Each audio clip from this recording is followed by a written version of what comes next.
કણભાના એક ગોડાઉનમાં સ્ટોર કરવામાં આવેલો દારૂ અને બિયરનો મોટો જથ્થો ઝડપાઈ ગયો.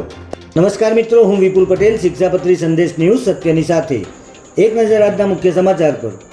કણભામાં આવેલા એક ગોડાઉનમાં સ્ટોર કરવામાં આવેલા વિદેશી દારૂનો મોટો જથ્થો ઝડપી લેવામાં આવ્યો છે. કણભા પોલીસને બાતમી મળી હતી કે વહેલાલ ગામની સીમમાં મોટા પાયે દારૂનો જથ્થો ઉતારવામાં આવ્યો છે. જેના આધારે પોલીસે વહેલાલ ગામની સીમમાં આવેલા એટલાન્ટિક ઇન્ડસ્ટ્રીયલ પાર્કમાં વોચ ગોઠવી હતી અને ત્યાં આવેલા ગોડાઉનમાં રેડ કરતા વિદેશી દારૂ અને બિયરની 6420 નંગ બોટલ મળી આવી હતી. બુટલેગરો દ્વારા આગામી ચોમાસાની સિઝનમાં માલની અછતનો ફાયદો ઉઠાવવા માટે આ ગોડાઉનમાં વિદેશી દારૂ અને બિયરનો ગેરકાયદેસર જથ્થો સંતાડવામાં આવ્યો હતો.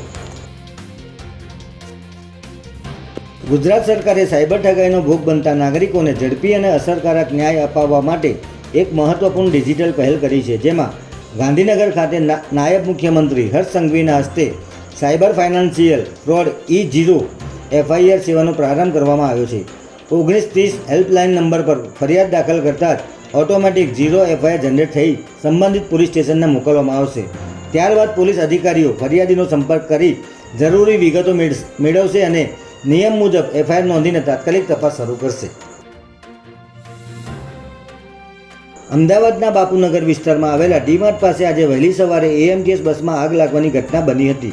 બાપુનગર ડીમાર્ટ પાસે સવારે 7 વાગ્યાની આસપાસ 300 નંબરની સર્ક્યુલર રૂટની બસ પસાર થઈ રહી હતી, ત્યારે અચાનક જ આગળના ભાગે એન્જિનમાં શોર્ટ સર્કિટ થયું હતું અને ધુમાડા નીકળવા લાગ્યા હતા, જેથી ડ્રાઈવરે બસ ઊભી રાખી તમામ મુસાફરોને સહી સલામત રીતે નીચે ઉતારી દીધા હતા. જે બાદ બસમાં આગ ફાટી નીકળી હતી.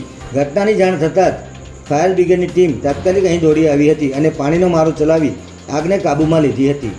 જય હિન્દ, જય ભારત.